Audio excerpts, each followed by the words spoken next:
Oke. Nah, tadi kita sudah belajar tentang cara pencarian. Nah, cara pencarian tadi textbooknya ya seperti tadi lah caranya textbooknya. Tapi kan namanya juga kita terkait dengan database yang sangat besar dan kualitas datanya semuanya tidak sama, pengkategoriannya segala macamnya tentu banyak yang belum paripurna dari NCBI-nya. Oleh karena itu, ya tadi seperti yang dilihat kan metodenya Anda harus fleksibel dalam pencarian itu untuk mendapatkan hasil yang Anda inginkan. Nah, tahu caranya gimana? Ya tadi learning by doing. Anda explore sendiri, misalnya tertarik uh, isolat virus dari Papua Nugini. Iseng aja nyari itu. Oh, ternyata ini dipublikasi di sini. Isolat bakteri dari kaki penduduk Kepulauan Solomon misalnya. Nanti coba lihat seberapa detail informasi yang Anda bisa dapat dengan kata-kata iseng kayak gitu. Jadi saya dulu belajarnya juga kayak gitu. Jadi kan banyak negara-negara absurd itu di Kepulauan Pasifik kayak Fiji, Marshall Island, Tuvalu gitu. Saya cari bakteri, ada nggak bakteri yang diisolasi dari situ. Ya, ya akhirnya ya jadi lebih biasa lah mencari sequence di NCBI. Oke, nah berikutnya fungsi dari database yang kedua yang nanti mungkin dilakukan kalau misalnya nanti Anda nemu gen baru atau minimal yang kerja di mikro, nemu sequence 16S rRNA dari isolat bakteri Indonesia atau yang kerja pakai tumbuhan misalnya sequence ITS tumbuhan tertentu atau yang pakai hewan sitokrom oksidase 1 dari kutu biawak misalnya kayak gitu, Anda bisa submit di NCBI juga. Nah, kurang lebih cukup to the point webnya submit.ncbi.nlm.nicop. Anda bisa klik nanti pilihan submit. Nah, lalu Anda memasukkan kata kunci. Anda mau submit apa? Nah, misalnya gen atau Anda nanti klik 16S sRNA gitu. Nanti Anda akan dipandu ke tools atau alat software yang akan digunakan untuk membantu proses submission Anda. Ini cukup ya sebenarnya kayak daftar, kayak sign up di suatu web, bikin akun, cuma lebih panjang aja karena informasinya lebih banyak. Nah nanti misalnya Anda mau masukkan suatu gen baru, Anda klik Bank It, nanti Anda bisa klik Start Bank It Submission. Kalau Anda memasukkan data hasil identifikasi, misalnya rRNA, ITS, itu bisa pakai rRNA. Kalau sitokrom oksidase bisa ini, dan lain sebagainya. Oke. Nah, di sini halaman pertama yang Anda masukkan adalah nama identitas. Jadi Anda bisa memasukkan semua autor, maksudnya semua orang yang terlibat dalam isolasi gen tersebut. Misalnya Anda kerja dengan Bu Fatimah atau Bu Nikmah ya. Nama misalnya Bu Nikmah, Bu Fatimah, lalu nama Anda, lalu nama rekan-rekan Anda yang terlibat. Jadi tinggal Anda klik add aja. Oke. Lalu di sini kalau sudah ada publikasinya, Anda bisa masukkan data publikasinya. Sudah dipublikasi di jurnal apa. Kalau sedang disubmit, impress. Kalau belum ya klik aja unpublish. Banyak kok data di NCBI yang jurnalnya unpublished dan nggak diupdate. Padahal dia isolasi bakteri dari Mesir. Saya sequence-nya saya butuh informasinya, butuh referensinya karena bakteri itu jarang. Dia bilang dia submit tahun 2013, tapi dia lupa ngupdate. Jadi status publikasinya saya nggak tahu dia submit di jurnal apa. Oke. Nah, berikutnya sequencing teknologi apa yang digunakan untuk memperoleh data tersebut. Nah, kalau sequencing biasa, ya sequencing biasa yang Anda kirim ke Singapura, First Base, atau Anda kirim ke Korea, saya lupa namanya apa, itu namanya sequencing Sanger. Nanti silahkan dibuka-buka lagi. Nggak tahu ini diajarinya di mana, di Genmol atau diajarin di kuliah lainnya. Nah, yang lain ini adalah platform high next generation sequencing lah. Oke. Nah, sequencing, tipe sequence-nya apa, unassemble itu misalnya kalau kalau ada yang pernah identifikasi dengan 16S, ya kasarnya kalau belum dikonsensus itu unassemble. Kalau udah dikonsensus itu assemble namanya, kurang lebih seperti itu. Nah, baru nanti Anda next, pilihan ketiganya adalah sequence-nya apalah, pentingnya kayak gitu. Sequence-nya apa, data molekulnya apa, Anda ingin dirilis datanya kapan, apakah segera setelah submit atau setelah Anda publish nanti misalnya. Lalu ini ada data organismenya, makanya tadi ada bisa nulis Bacillus apa, Disolocensis, atau Bacillus subtilis strain Cicurug 1, Anda tulis di sini. Lalu submission kategori, kalau Anda submit buat dirimu sendiri, original, segala macam. Nah, di sini keterangan lebih dalam tentang sampel Anda. Misalnya tadi Bacillus subtilis cicurucensis. Itu dapatnya dari mana? Kalau Anda mengkultur bakterinya, memurnikan bakterinya, pilih pure culture strain. Kalau Anda dapat dari lingkungan, Anda bisa pilih salah satu dari dua ini. Kalau di eukariot, Anda bisa milih organelnya di mana sih? Misalnya nemu protein X di lisosom sel ginjal mencit, misalnya kayak gitu, kurang lebih. Nah, ini strain-nya. Nah, di sini Anda memasukkan informasi tentang strain. Tadi misalnya nulis Cicurug 1, country, negara asal, Indonesia. Di sini. Lalu di sini adalah fiturnya. Kalau Anda memasukkan, tadi Anda bisa langsung masukin, misalnya masukin gen. Anda bisa urutan gen mentahnya aja. Tapi di sini Anda bisa, kalau Anda baik, Anda masukkan fitur-fitur lainnya. Misalnya masukin CDS-nya, masukin apa promoternya, misalnya seperti itu. Nah, ya udah, submit, beres. Ya itu kemarin kayaknya ada yang nanya, gimana caranya submit di NCBI? Ya caranya ini, cukup intuitif. Dan ya yang tadi Anda lihat di slide ini adalah informasi-informasi yang Anda butuhkan sebelum Anda melakukan submit ke NCBI. Oke. Sampai sini ada yang ingin didiskusikan? Pak Geri. Silahkan. Memang untuk sequencing itu nggak bisa di Indonesia, Pak? Ada yang punya sequence-nya. Atma Jaya bukannya punya sequencer ya? Revelo, apa Valen, Cynthia. Saya dengar gosip-gosipnya punya. Cuma UNER belum punya ya, Pak ya? UNER malah punya yang next generation sequencing. Jadi UNER itu bisa yang sequence genom SARS-CoV-2 Jawa Timur itu kan sebagian besar pelakunya kan UNER di ITB. Cuma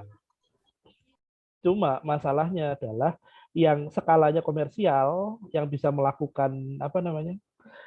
Melakukan dengan apa ya? Dengan bisnis massal itu nggak di Indonesia. Karena kalau dilakukan di Indonesia buka bisnis kayak gitu agak berat karena bahan-bahan mentahnya itu masih harus impor dan harganya mahal sekali. Dan nanti ujung-ujungnya jauh lebih murah kirim ke Singapura atau Korea daripada kerjain di Indonesia. Gitu, Kim. Malah makanya kok sequencingnya di Singapura atau Korea gitu. Alatnya ada, bahannya yang nggak kuat. Oh, iya Pak. Makasih Pak. Oke.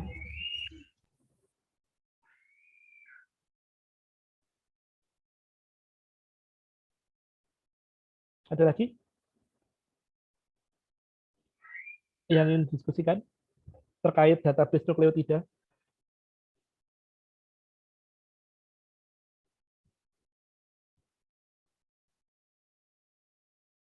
Tidak ada? Sudah jelas semuanya ya? Ya, semoga bermanfaat. Allah sudah, Pak. Ya, oke. Semoga bermanfaat. Jadi nanti Anda bisa utak-utik sendiri lah. Habis ini silahkan dicari lagi, cari sendiri. Oke. Nah, sekarang kita melangkah ke database yang kedua. Itu database protein. Nah, nanti mungkin yang pilih topik tugas akhirnya apa? Laporan akhirnya eksplorasi tentang protein beta glukosidase dari spesies Bacillus bisa ngambil di sini, bisa fokus di bab ini, coba dipelajari lebih dalam. Nah, di sini mau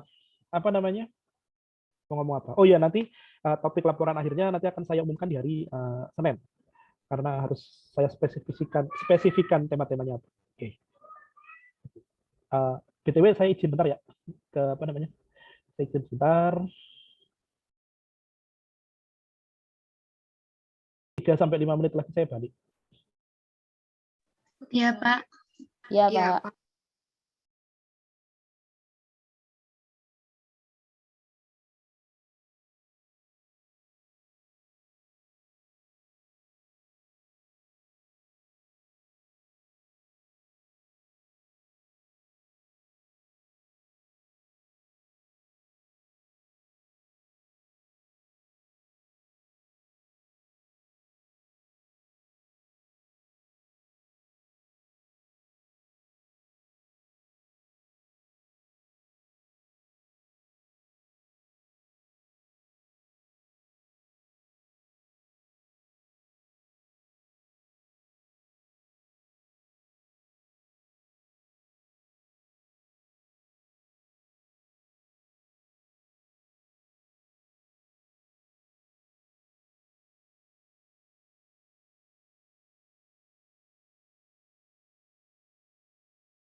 Halo, lanjut. Oke. Jadi di sini kita akan membahas database protein. Nah, kalau nukleotida itu umumnya pakai GenBank lah yang paling relatively speaking paling gampang digunakan itu GenBank. Dan datanya juga cukup banyak. Nah, nanti kalau Anda iseng pengen nyoba buka DDJB misalnya karena Anda wibu, silahkan Anda explore sendiri atau Anda anti imperialisme Amerika lebih ke arah Uni Eropa, silahkan buka yang ENA. Kurang lebih prinsip kerjanya sama. Oke. Kalau protein database itu, nah buat apa? Ya sama sih sebetulnya.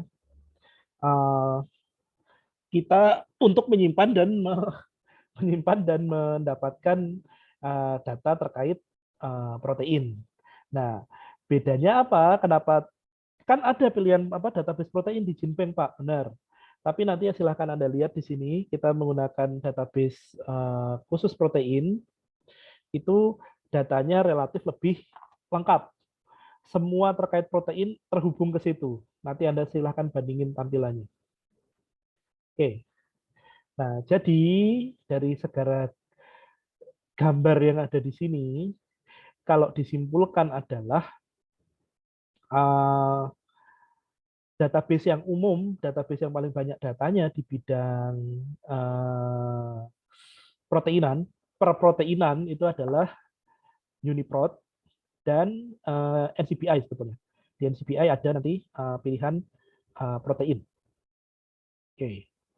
Nah, di sini data proteinnya itu tidak cuma data orang sequence protein, itu udah jarang sekarang dilakukan. Lebih banyak orang menerjemahkan urutan asam amino protein itu dari gennya. Nah, kita lihat gampangnya kayak gitu. Nah, ada yang namanya nanti Anda lihat sejarahnya pertamanya. Jadi ada database, kalau Anda ingat database yang dari Uni Eropa, EMBL, itu juga menyediakan data CDS. Sama tampilannya sebetulnya sama kayak CDI. Cuma di sini kita ngomongin Uni Eropa karena mereka yang memulai. Nah, lalu CDS-nya itu diterjemahkan menjadi protein.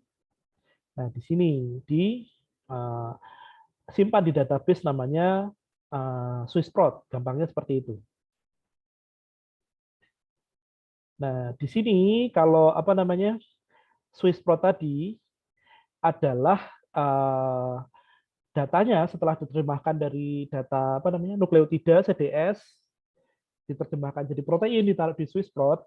Nah, di situ dia dianotasi atau di ibaratnya kayak divalidasi lah kebenarannya atau keabsahan dari protein tersebut dengan kualitas yang tinggi. Nah, kemudian di sini jadi akibatnya nanti ada dua data karena proses anotasi itu lama. Jadi ada data yang sudah dianotasi, data Swiss prot dan data yang belum dianotasi, yaitu data terjemahan dari Tremble tadi kalau Anda ingat. Jadi ini CDS diterjemahkan jadi protein di Tremble, lalu dianotasi secara manual pakai otak manusia. Kalau bentuk CDS kan bisa pakai software, bioedit juga bisa. Nah, yang sudah dianotasi secara manual dengan kualitas tinggi masuk database namanya Swiss prot. Yang baru terjemahan mentah itu Tremble gitulah gampangnya. Nah, akhirnya mereka disatukan dalam suatu database namanya UniProt. Oke, jadi ini anotasi manual itu apa aja yang dilakukan, sekuensinya benar apa enggak, lalu dianalisis. Ada modifikasi setelah translasi, lokasinya di sel di mana, segala macam, domain-domainnya, protein family, segala macam, lalu dicek publikasinya atau literatur yang terkait, dan segala macam. Nah, oke. Nah, akhirnya zaman sekarang webnya itu disebut sebagai database-nya UniProt, www.uniprot.org. Nah, di sini dia mengandung data dari Swissprot yang sudah dianotasi secara manual dengan kualitas data yang relatif lebih tinggi. Itu datanya ya skalanya 500 ribuan ini Anda bandingkan dengan data hasil terjemahan dari CDS tadi di Tremble yang belum dianotasi. Ada 177 juta. Nah, jadi di sini UniProt ini menyediakan data protein dengan berbagai kualitas dan berbagai tingkat kelengkapan data. Oke. Nah, di sini tampilannya pun relatif sama kayak siapa namanya? Kayak GenBank NCBI, ada kotak pencari dan ada advance.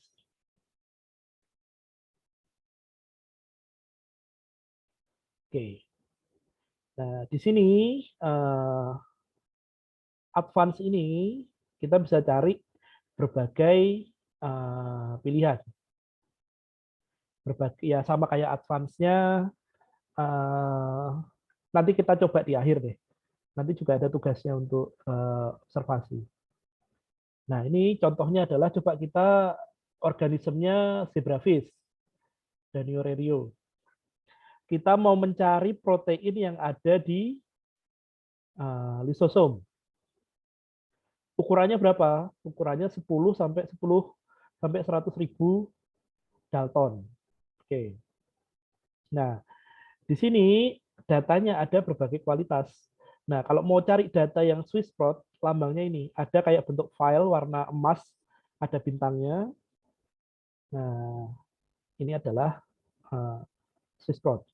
Jadi kualitas data yang ini lebih tinggi daripada yang ini, kasarnya seperti itu. Oke, nah nanti misalnya dapat data yang didapatkan seperti ini, kita klik salah satu, misalnya yang galactocerebrosidase ini klik. Nah, ini adalah tampilannya sangat lengkap.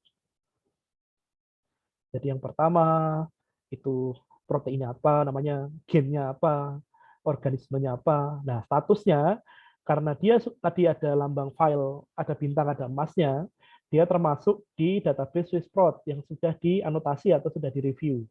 Nah, skor anotasi sendiri ada level 1 sampai 5. Nah, experimental evidence at transcript level. Jadi dia sudah dibuktikan ada mRNA-nya. Gitu. Kalau yang paling tinggi kalau nggak salah dibuktikan ada proteinnya di dalam sel yang sedang hidup. Gitu. Nah, karena galactocerebrosidase ini adalah enzim dari akhiran ase, di sini juga ada informasi terkait aktivitas katalitiknya. Jadi dia mengkatalisis reaksi ini, pemecahan senyawa ini menjadi something tambah D-galactose. Oke. Oke, sampai sini gimana? Ada pertanyaan dulu nggak sebelum saya melebar jauh? Pak, saya mau bertanya. Silahkan. Saya agak bingung ya, Pak, yang tadi dari Tremble terus ke Swissport terus kemudian disatukan di Uniport. Nah, itu perbedaannya tuh kayak gimana? Kan tadi kan perbedaan di kualitas ya, Pak. Maksudnya kalau misalnya yang di Swissport itu kualitasnya makin tinggi. Nah, maksudnya kualitas ini aspeknya tuh kayak gimana? Saya masih belum kebayang, Pak. Oke, nah kualitasnya itu aspeknya ini. Jadi kasarnya gini, Mel. Sumber data utamanya itu adalah database nukleotida. Database Dari nukleotida. yang NCBI itu, Pak. Nah, di sini awalnya, mungkin sekarang pakai NCBI, saya nggak tahu, tapi karena sekarang semua database itu sama, sebetulnya mengandung data yang sama, baik NCBI maupun EMBL ini dari Uni Eropa maupun yang Jepang DDBJ, anggap aja dari NCBI, dari EMBL sama aja lah. Data CDS-nya, coding sequence dari start sampai stop codon. Nah, lalu dengan software komputer, data coding sequence itu start sampai stop codon diterjemahkan menjadi urutan asam amino. Kan gampang kan, ada tabel codon gitu, Mel. Pernah lihat kan? Iya. Nah, kayak ATG itu jadi metionin kayak gitulah. Oh, ya. Ya, diterjemahkan pakai mesin, pakai software. Itu semuanya masuk di database namanya Tremble. Ada websitenya juga, Pak, Tremble-nya. Kayaknya ada deh. Saya nggak buka, soalnya kayaknya agak jadul deh itu. Tapi soalnya data Tremble itu sudah masuk ke Uniprot sebetulnya. Nanti saya liatin data Tremble yang mana, data Swissport yang mana. Nah, Tremble ini kayak transit gitu, Mel. Di sini nanti protein-protein terpilih, saya nggak tahu milihnya gimana, akan direview secara manual. Nah, yang sudah direview secara manual itu masuk ke Swissport. Nah, ini adalah kategori anotasinya. Ini pastinya orang ahli protein lah. Jadi dia ngecek dari fungsinya, family proteinnya apa, sekuensinya gimana, segala macam. Bener nggak ini beneran ada di organisme yang ini sesuai dilaporkan dan lain sebagainya. Kayak gitu, Mel. Nah, nanti data dari Tremble sama Uniprot itu sebetulnya sama Swissport itu terintegrasi di sini yang tadi saya jelaskan di Uniprot. Data Swissport ada 561.000, data Tremble ada 177 juta di sini. Nah, kalau kamu tadi pakai hasil pencarian seperti contoh, yang warna emas ini adalah data Swissport, yang warna filenya biru ini data Tremble. Gitu, Mel. Oh, bentar. Yang kuning itu kuning ya, Pak? Kuning emas lah, kuning. Oh, yang kuning itu Swissport, terus yang biru itu Tremble-nya. Tremble ya. Oh. Jadi kalau kamu ngecek data yang ini lebih terpercaya karena sudah direview kayak gitulah ibaratnya. Oh. Oh iya, paham. Terus Pak, untuk ukuran itu kan ukurannya kan 10 sampai 100.000 Dalton ya. Nah, itu kita emang secara normally bakalan 10 sampai 100.000 atau terserah kita? Maksudnya perbedaannya itu seperti apa, Pak? Terserah kita. Kan ya kalau protein kan nggak dilihat dari pasang basa tuh. Tapi karena dia molekul, dia dilihat dari berat molekulnya. Satuannya Dalton.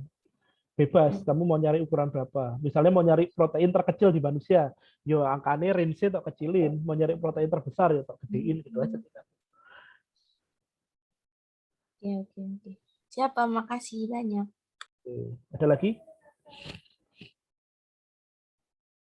Pak, saya mau tanya. Silakan, B. Kan yang di apa tadi yang skala bintangnya tadi loh Pak 1 sampai 5. Oh ya. Itu berarti apakah dianjurkan untuk ngambil yang mendekati 5 atau gimana Pak? Milihnya. Ya, kalau ada beberapa data, misalnya ada protein X di Bacillus cereus, terus kualitas datanya beda-beda. Tok pilih yang paling bagus. Tapi kalau misalnya kayak galactocerebrosidase ini cuma ada datanya 1 misalnya gitu. Ya, kalau kamu butuh ya kamu pakai, gitu aja.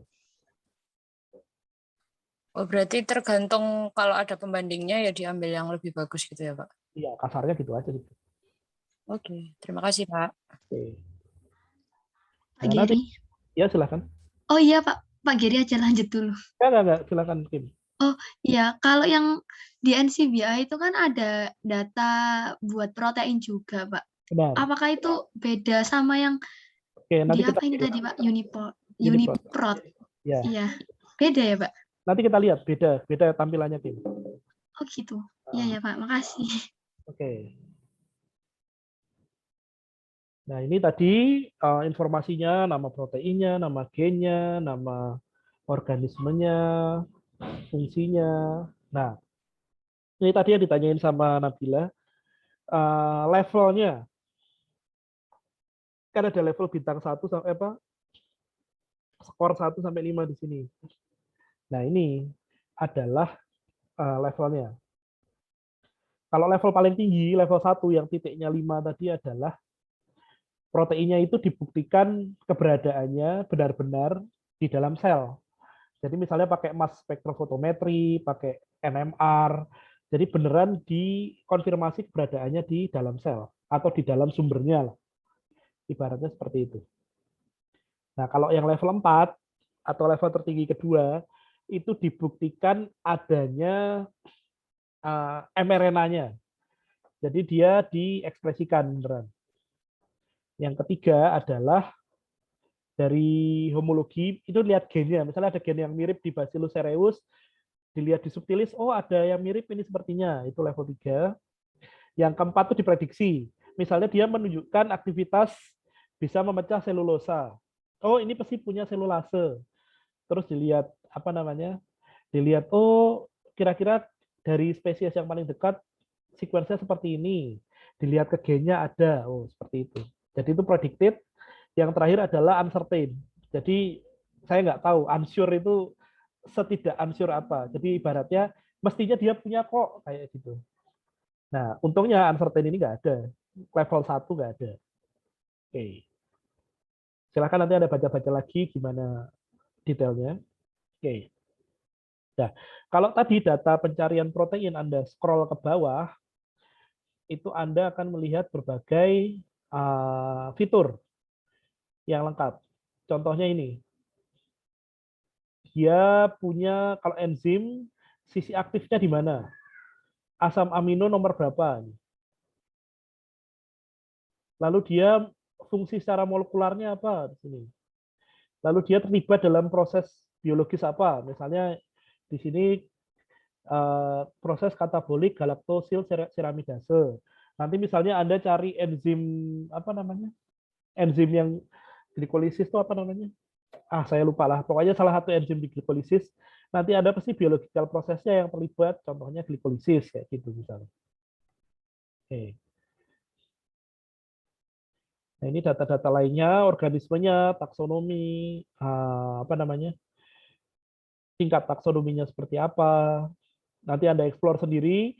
Nah, ini bentuknya seperti link, jadi Anda bisa klik untuk melihat lebih jauh. Misalnya galaktosil ceramid katabolik prosesnya apa sih? Kenapa harus dipecah sih si galaktoseramid gitu? Misalnya kayak gitu.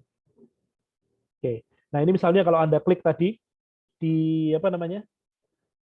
Fungsi molekular, fungsi biologis, nanti Anda akan nyambung ke sini gen ontologi. Jadi di sini ini adalah database tentang fungsi-fungsi tadi protein apa, fungsinya di mana. Nah, ini Anda scroll ke bawah lagi, di sini ada data dia ditemukan di mana, di lisosom misalnya. Nanti ada warnanya. Kayaknya nanti warnanya itu ada apa namanya? Ada tingkatannya. Banyaknya di mana? Misalnya kalau ditemukan di lisosom juga ditemukan di Golgi atau mitokondria gitu, macam. Nah, ini fitur proteinnya. Jadi ada signal peptide, ada chain utamanya. Ya, ini istilah protein lah. Saya nggak tahu di biokimia diajarin sedalam itu apa enggak.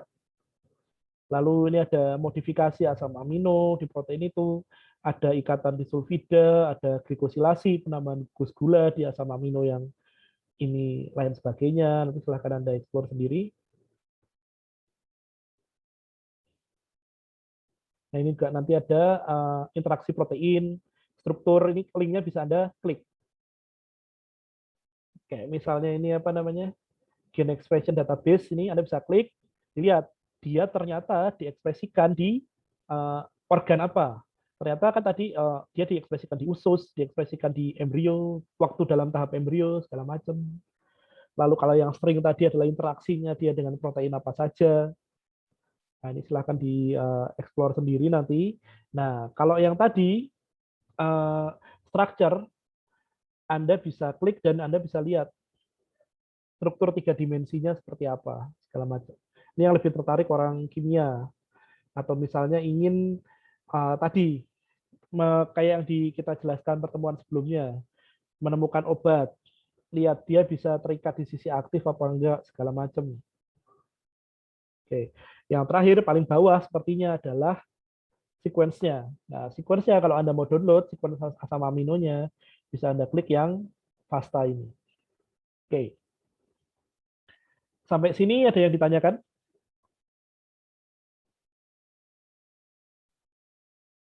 Halo? Cukup informatif ya database-nya, nyambung kemana-mana dan menyediakan informasi yang tidak Anda minta, ya nggak? Iya, Pak. The information you don't know you need lah. Nah, sekarang kita bandingkan dengan protein. Anda silahkan cari Google-nya ya NCBI protein gitu, atau silahkan pilih protein. Nah, misalnya Anda di sini ya pencariannya itu enggak apa ya, ya sama seperti yang nukleotida. Anda bisa mendapatkan ini, tapi hasil pencariannya nanti beda dengan yang ada di tadi UniProt. Ya karena saya nggak masukin ukuran sih kayaknya di sini.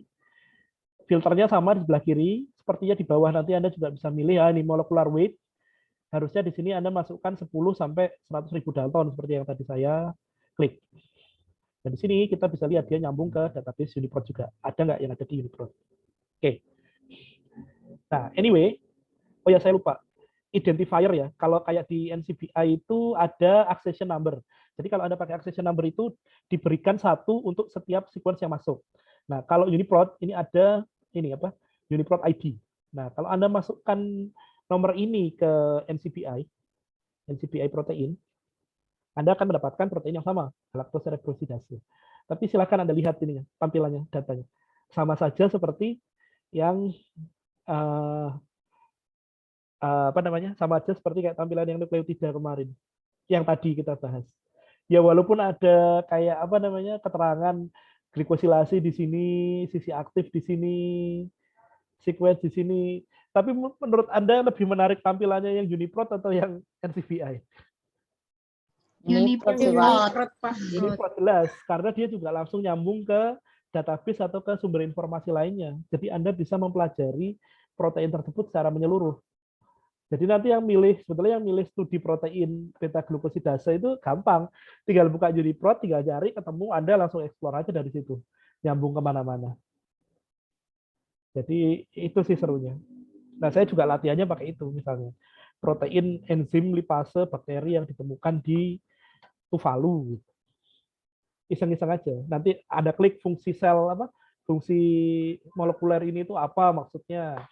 Jadi ya sekaligus sebenarnya belajar biologi secara umum sih. Oke. Nah, ini sampai sinilah. Jadi kalau tujuannya cuma cari sequence, sebetulnya bisa dari NCBI. Tapi karena tadi ada tingkat kualitas data, lebih gampang Anda apa? Walaupun nanti di sini di NCBI ada pilihan buat data dari UniProt, kenapa Anda tidak langsung nyari di UniProt saja? Di sana kan Anda bisa lihat bisa bandingin kualitas datanya dengan lebih mudah gitu loh di sana. Oh, yang kuning itu Swissprot, kalau yang ini Tremble. Dari situ ada skala 1 sampai 5 Anda mau pilih data yang mana gitu lebih mudah kalau menurut saya. Oke. Nah, di sini kita akan membahas yang terakhir adalah protein data bank. Kita stop dulu lalu kita lanjut lagi ya. Kita apa namanya? Klik di link yang sama ya karena tinggal 1 menit lagi. Oke, Pak. Oke, Pak. Saya stop.